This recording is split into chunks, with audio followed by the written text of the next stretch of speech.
She thought she was saving a stranger from the storm, but before the sun rose over Chicago, she would discover that the bleeding man on her doorstep was one of the most feared men in the city, and the choice she made that night would change both of their lives forever. The rain came down in sheets, turning the narrow street into a river of shimmering reflections beneath the glow of old streetlights. Clara Johnson pulled her thin coat tighter around her shoulders as she hurried toward the small house she rented on the south side of the city. It had been a long day cleaning homes that looked more like museums than places where real people lived, and all she wanted was a hot shower, a bowl of soup, and a few hours of sleep before another 12-hour shift began. Thunder rolled across the sky, rattling the windows of nearby buildings as she climbed the wooden steps leading to her front porch. That was when she heard it. A dull sound. Not loud. Not dramatic. Just enough to make her stop. Clara turned toward the shadow near her door. For a moment she thought it was a pile of trash blown in by the wind. Then lightning flashed across the street. A man was sitting against the railing. His white dress shirt was soaked from the rain. One hand pressed against his side while the other gripped the porch floor as though it were the only thing keeping him upright.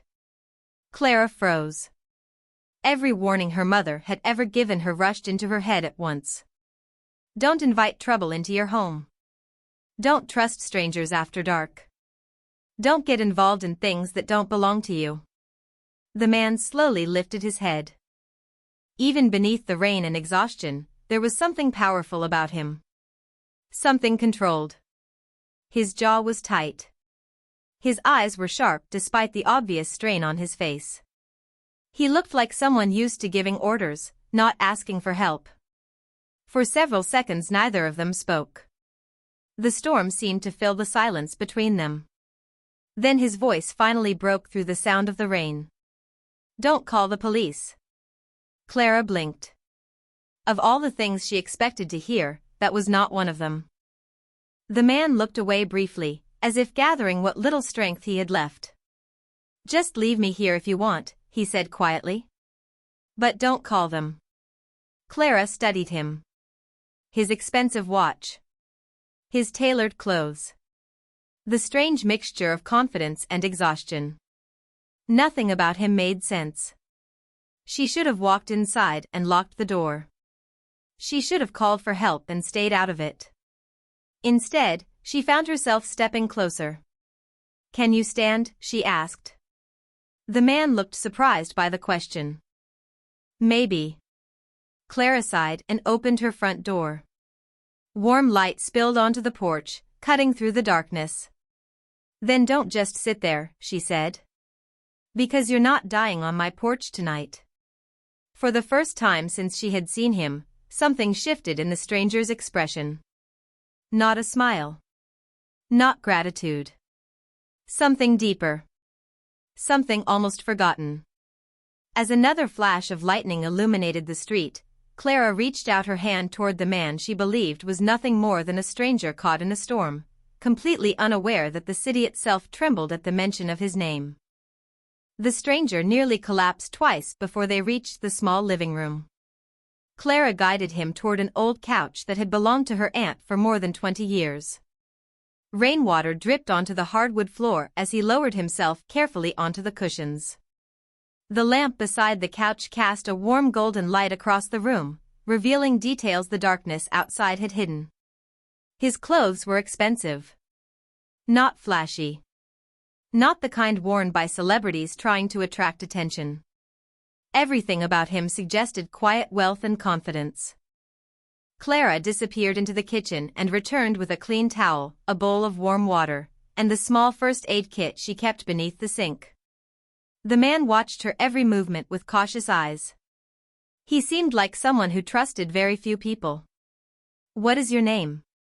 Clara asked as she set the supplies on the coffee table. For a moment she thought he would refuse to answer. Vincent, he finally said. Vincent what? His gaze settled on the rain streaking down the window. Just Vincent. Clara nodded. She had met enough stubborn people in her life to know when pushing would accomplish nothing. Fine. Just Vincent. Thunder rolled across the neighborhood again. The lights flickered once before stabilizing. Clara knelt beside the coffee table and opened the first aid kit. "You should probably be at a hospital." Vincent gave a short laugh that carried no humor. "That is not an option." Clara studied him carefully. Most people would have been frightened by the answer. Strangely, she was not. There was something beneath his guarded exterior that looked less like danger and more like exhaustion. The kind of exhaustion that had nothing to do with lack of sleep. "You always answer questions with half an answer," she asked. To her surprise, a faint smile appeared at the corner of his mouth. "Usually." Clara shook her head and returned to her work. Outside, the storm continued pounding against the house. Inside, the scent of chicken soup simmering on the stove slowly filled the air. Vincent noticed it immediately. He had eaten in restaurants where a single meal cost more than most people earned in a week. Yet at that moment the simple smell felt strangely comforting. Clara stood and disappeared into the kitchen again. A few minutes later she returned carrying a steaming bowl and placed it in front of him. Vincent stared at it. "I did not ask for food." "I know." Clara sat in the armchair across from him. "You also did not ask for help, but here we are." For several seconds neither spoke. The storm rattled the windows while the old wall clock ticked steadily in the background. Finally Vincent picked up the spoon. The first bite was followed by another. Then another. Clara pretended not to notice how quickly the bowl emptied. She simply leaned back and watched the rain. Somewhere beyond the darkness of the street, headlights briefly swept across the front window. Vincent instantly became alert. His posture changed. His eyes locked onto the glass. The vehicle slowed near the curb before continuing down the block. Clara noticed the shift immediately. Whatever had followed him into the storm had not disappeared. And for the first time that night, she realized that bringing Vincent inside might have changed far more than either of them understood. The headlights disappeared around the corner, but the tension remained inside the room long after the vehicle was gone. Clara could feel it hanging in the air like the storm clouds pressing against the roof. Vincent slowly set down his empty bowl and continued watching the window. His expression had become unreadable again, every trace of warmth hidden behind the same controlled mask she had first seen on the porch. Clara folded her arms.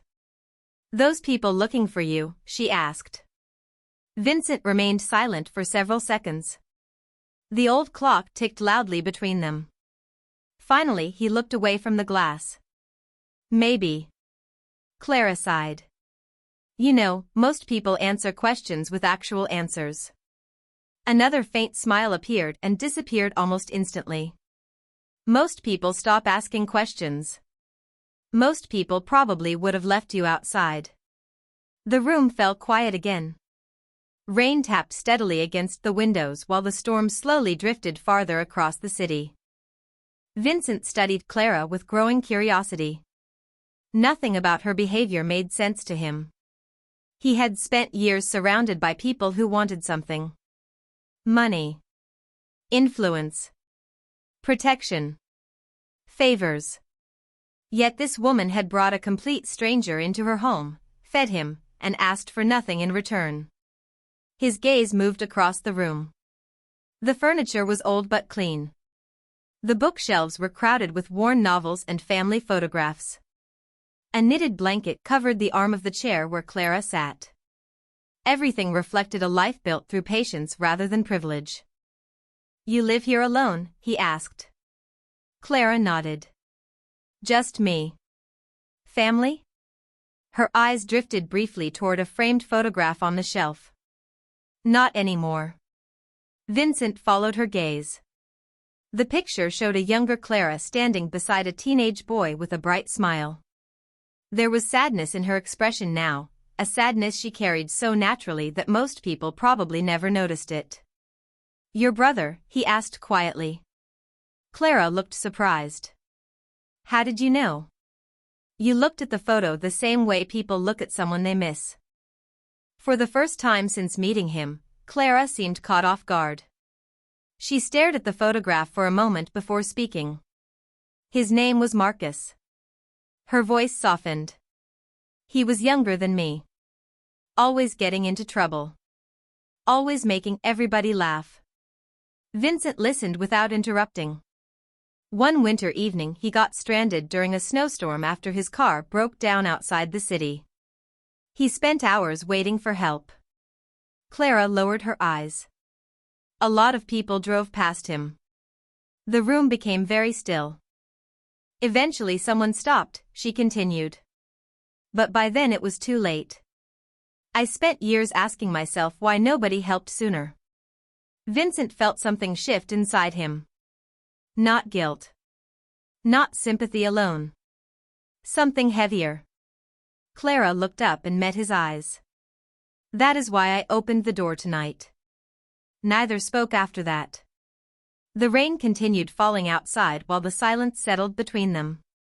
For the first time in many years, Vincent Moretti found himself unable to look away from a truth that money, power, and influence had never been able to buy.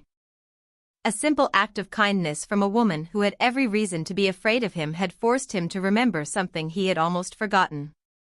What it felt like to be seen as a human being before anything else. The storm should have been fading by then, but sometime after midnight the wind returned with renewed force, rattling the windows hard enough to make the old house groan. Clara had just finished washing the soup bowl when another set of headlights appeared outside. This time the vehicle did not continue down the street. It slowed near the curb and remained there. Vincent noticed it immediately. Every muscle in his body seemed to tighten at once. Clara followed his gaze and felt a knot form in her stomach. The vehicle sat motionless beneath the streetlight for nearly 30 seconds. Then it pulled away and disappeared into the darkness. Neither of them spoke. The silence that followed felt heavier than before. You know them, Clara finally said. Vincent remained focused on the window. I know enough to understand that they should not be here. And why are they here? His jaw tightened slightly. Because sometimes people spend more time protecting power than protecting people. Clara frowned. It was not really an answer, but it was more honest than anything he had said all evening. She returned to the kitchen while Vincent remained near the window. A few minutes later she brought back a blanket and placed it on the couch beside him. You should get some rest. I do not sleep much. You look like someone who has not slept in weeks. For a moment he almost laughed. Clara had no idea how accurate that statement was. The city knew Vincent Moretti as a man whose decisions affected businesses, neighborhoods, and powerful people. What nobody knew was how exhausting it had become. Every conversation carried hidden motives. Every relationship came with conditions. Every room demanded vigilance. Yet somehow this tiny house felt safer than the mansions and private offices he usually occupied. Clara switched off the brighter lamp, leaving only a small light glowing near the hallway. The room softened into warm shadows. Family photographs lined the walls. A handmade quilt rested over a nearby chair. The scent of cinnamon candles lingered faintly in the air. It was imperfect. Modest. Real. Vincent sat quietly, absorbing details he would normally overlook. His eyes stopped at a framed photograph hanging near the bookshelf. Clara noticed. That was my first apartment. Vincent looked closer. The photograph showed a younger Clara standing proudly beside a rundown building. You bought it? He asked. Rented it. She smiled faintly. But it felt like a palace back then. And now? Clara glanced around the room. Now I know that a home is not about what you own. It is about whether you can sleep peacefully when you close the door. The words struck Vincent harder than she realized. He looked away before she could notice. Outside, another flash of lightning illuminated the street. For an instant, a dark figure seemed to move near the far end of the sidewalk. Vincent stood immediately and stepped toward the window. By the time he looked again, the street was empty. Clara felt her pulse quicken. "What is it?" she asked quietly. Vincent continued staring into the darkness beyond the glass. "I think tonight is not over yet." The room fell silent. The clock continued ticking. Rain slid down the windows in silver streams. And somewhere beyond the storm, unseen eyes appeared to be searching for the house where a woman with nothing but kindness had opened her door to a man carrying far more secrets than she could possibly imagine. Clara barely slept that night. She remained in the armchair while Vincent rested on the couch, though neither of them truly seemed at ease. The storm gradually weakened, leaving only the steady sound of rain dripping from rooftops and gutters. Around 3 in the morning the neighborhood became quiet again. The mysterious vehicles had stopped appearing. The street beyond the window looked empty. Yet the uneasy feeling inside the house remained. Clara eventually stood and walked into the kitchen to make coffee. The familiar routine calmed her nerves. She measured the grounds, filled the old machine with water, and waited as the rich aroma slowly spread through the room. When she returned carrying 2 mugs, she found Vincent standing near the bookshelf. He was studying the framed photographs again. His attention had settled on a smaller picture she rarely showed anyone. It displayed a young Clara sitting on the hood of an old car beside her brother Marcus. Both were laughing at something outside the frame. "He looked happy," Vincent said quietly. Clara nodded. "He always found a reason to be." Vincent continued looking at the picture. "You miss him every day." It was not a question. Clara wrapped her hands around the warm mug. "Every single day." The room grew quiet. The clock continued its steady rhythm. Finally Clara sat down and stared into her coffee. "The strange thing is that people think grief gets smaller." Her voice was soft now. "It does not. You just learn how to carry it." Vincent listened carefully. Few people spoke honestly around him. Fewer still shared painful truths without expecting something in return. Clara continued before she could change her mind. "After Marcus died, I spent years being angry." She smiled sadly. "Angry at strangers.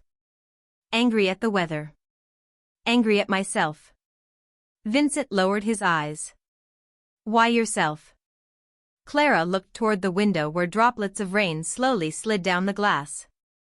"Because I kept thinking that if I had called him sooner, or checked on him sooner, or done something differently, maybe things would have changed." Vincent understood that feeling more than she realized. His entire life had been built around control. Around believing that every outcome could be managed if enough resources were applied. Yet some losses ignored money, influence, and planning. Some losses simply remained. Eventually, Clara said, "I realized something." Vincent looked up. "What?" She took a slow breath. "When somebody is hurting, help them while you still can. Do not wait for perfect circumstances. Do not assume somebody else will do it. Just help." Her words settled heavily into the silence. Vincent stared at her for a long moment. Suddenly he understood why she had opened the door. Not because she was reckless. Not because she was naive. She had opened the door because years ago someone had not opened theirs. And she had chosen not to become that person. For the first time since arriving, Vincent felt something unfamiliar. Respect. Genuine respect. Not for power. Not for status. But for the quiet strength sitting across from him. Outside, dawn was still hours away. Yet inside that small house, something had already begun to change. The first pale hints of morning began appearing behind the clouds, turning the edges of the sky a muted shade of silver. The storm had finally moved east, leaving the neighborhood damp and unusually quiet. Clara stood by the kitchen sink rinsing coffee mugs while Vincent remained seated near the window. The silence between them no longer felt uncomfortable. It felt familiar. Then a sharp sound broke the calm. A vibration. Vincent immediately reached into the inside pocket of his jacket and removed a phone. Clara had not even realized he still had one. The screen illuminated his face. For the first time since entering the house, genuine concern appeared in his eyes. He stared at the message for several seconds without speaking. Clara tried not to look, but she noticed the change in him immediately. "Bad news?" she asked. Vincent locked the screen and slipped the phone away. "Not exactly. That sounds like bad news." He almost smiled. "You are surprisingly difficult to reassure." Clara shrugged. "Comes from experience." Vincent stood and walked toward the front window. The street remained empty, but his attention seemed fixed on something far beyond the neighborhood. "Someone is looking for me," he said quietly. Clara leaned against the counter. "The people from last night?" "Some of them."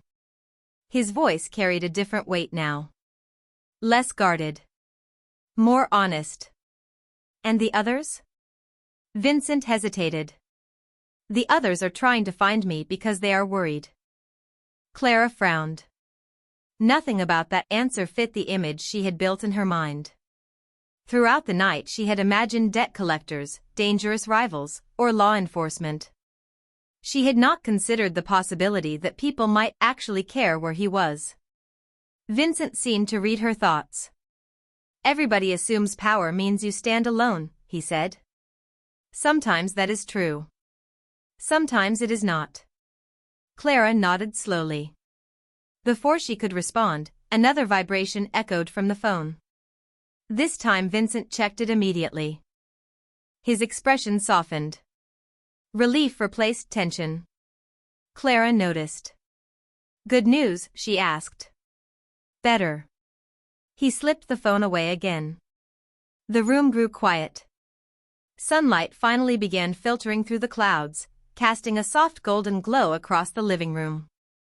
It illuminated the photographs on the walls, the worn couch, and the small imperfections that made the house feel alive.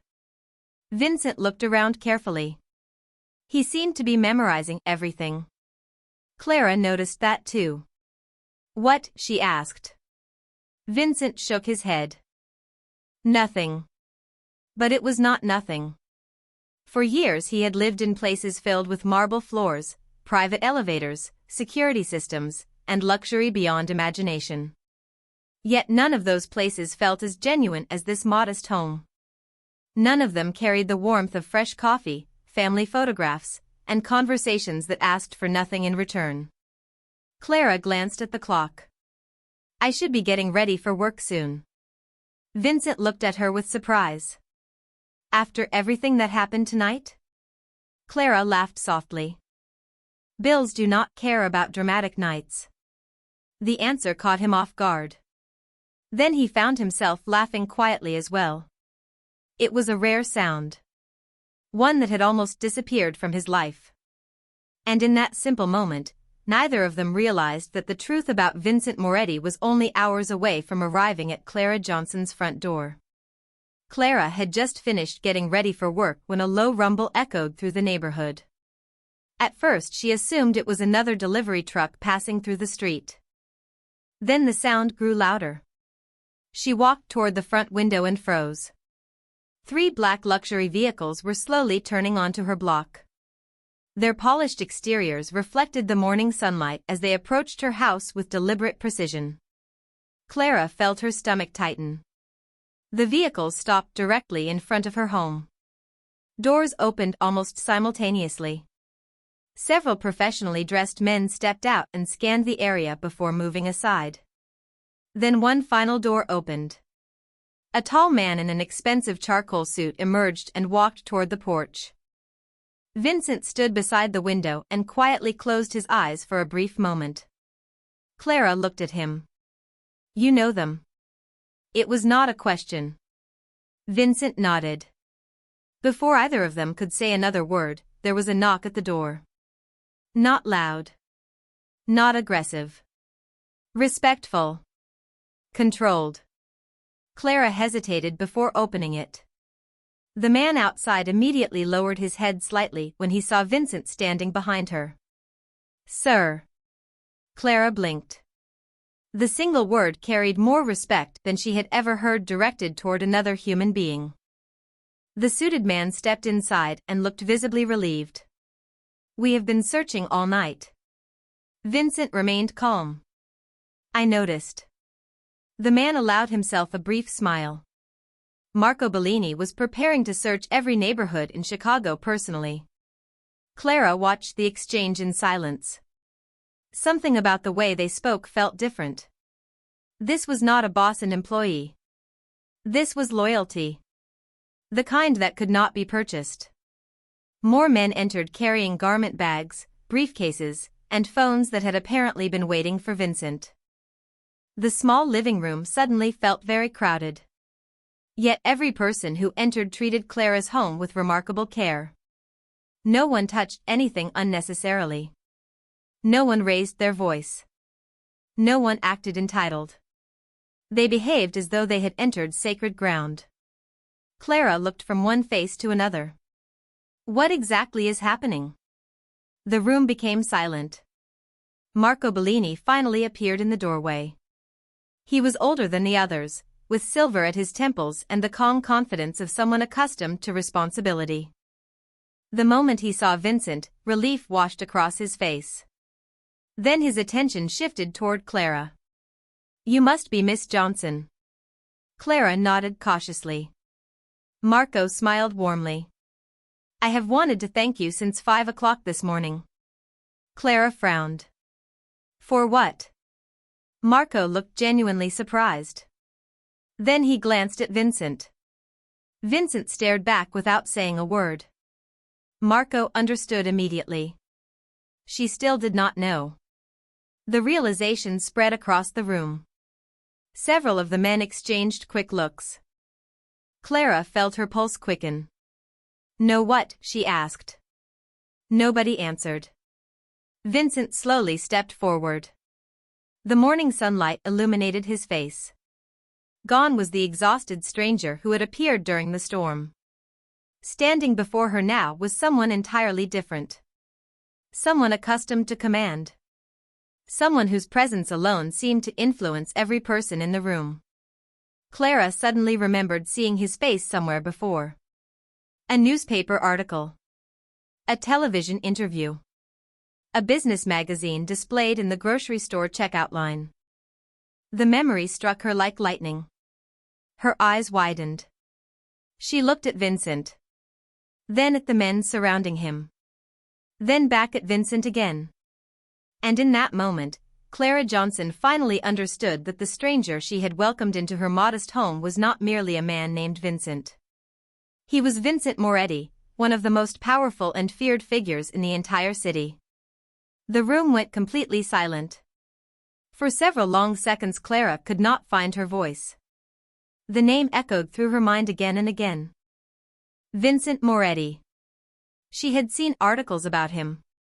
Television reporters discussing business deals. Commentators debating his influence throughout the city. Some people admired him. Others feared him. Everyone seemed to know his name. Yet the man standing in her living room looked exactly like the same exhausted stranger who had sat on her couch eating soup only hours earlier. Clara folded her arms tightly. "You could have told me." Vincent met her gaze without looking away. "I know. Instead you let me spend the entire night talking to you like you were just some random guy who got caught in the rain." A faint smile touched his face. "That was the first honest conversation I have had in years." The answer caught her off guard. Before she could respond, another voice interrupted from the doorway. "Miss Johnson?" Everyone turned. A man in an expensive blue suit was climbing the porch steps with hurried determination. Clara immediately recognized him. Raymond Pike. Her supervisor from the luxury apartment complex where she worked. The sight of him instantly drained the warmth from the room. Raymond stopped when he saw the vehicles outside. Then he noticed the men standing inside the house. Confusion flashed across his face. What is going on here? He asked. Clara already knew why he had come. For months Raymond had made her life difficult. He criticized her work in front of others, assigned her extra tasks without notice, and constantly reminded her how easily she could be replaced. He glanced at his watch dramatically. You are already late for your shift. Clara lowered her eyes. Before she could answer, Raymond continued. Actually, forget the shift. We need to discuss your attitude lately. You seem to think the rules do not apply to you. The room grew noticeably quieter. Marco Bellini watched the exchange carefully. Several of Vincent's associates exchanged brief looks. Raymond, oblivious to the atmosphere around him, continued speaking. I have spent months trying to help you keep that job. Clara stared at him in disbelief. Help was the last word she would have used. Raymond finally noticed Vincent standing near the window. And who exactly is this? The question hung in the air. Nobody answered immediately. Vincent calmly stepped forward. His posture remained relaxed, but something changed in the room the moment he moved. Raymond's confidence began fading almost instantly. Marco Bellini spoke first. Mr. Pike, you are currently standing in the home of a woman who showed extraordinary kindness to someone who needed help. Raymond forced a nervous laugh. Well, that is nice, but I am here about an employee matter. Vincent's expression never changed. Then perhaps you should explain why every time Clara Johnson's name is mentioned, your version of events sounds very different from everyone else's. Raymond froze. The silence that followed felt endless. Clara looked around the room. Every eye was now focused on Raymond. For the first time since she had known him, he appeared uncertain. And as the morning sunlight streamed through the windows of her small home, Clara realized something remarkable. The man who had spent months making her feel invisible suddenly looked very small indeed. Raymond Pike opened his mouth several times before any words came out. The confidence he carried into Clara's house had vanished completely. He looked from Vincent to Marco and then back to Clara, as though trying to understand how the balance of power had shifted so dramatically in a single morning. I think there has been a misunderstanding, he finally said. Nobody responded. The silence was far more intimidating than any argument could have been. Clara stood quietly near the kitchen doorway, watching a man who had spent months speaking over her suddenly struggle to find the right words. Vincent remained calm. Has there, he asked. His voice was neither angry nor threatening. Somehow that made it even more powerful. Raymond swallowed hard. Miss Johnson has always been a valuable employee. Clara almost laughed. The statement sounded absurd coming from the same man who had repeatedly treated her as though she were invisible. Marco Bellini folded his hands calmly. Interesting. Because several people at your company seem to remember things differently. Raymond's face lost what little color remained. Vincent turned toward Clara. Is he telling the truth? The question caught her by surprise. For a moment she did not know how to answer. Then she remembered every extra shift assigned without notice. Every public criticism.